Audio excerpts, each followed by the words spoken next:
On Sunil here from Clean and Exterior Clean Melbourne. So we are working on sandstone, or I call them terracotta sandstone pavers, but they're very porous. They're great when they're first laid, but they're not the greatest tile to have around your property because they end up growing a lot of mold.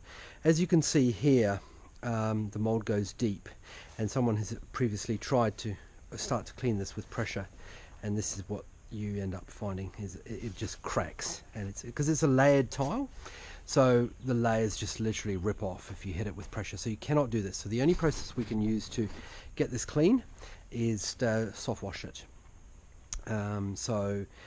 We use a mold killer in the chemical, and combined with citrus and a surfactant or soap to be able to work with these areas where the surfaces are soft and there's mold that grows deep. So we may have to do 2 or 3 applications of the chemical on here, just allow it to sit, and I'll show you the results as we go.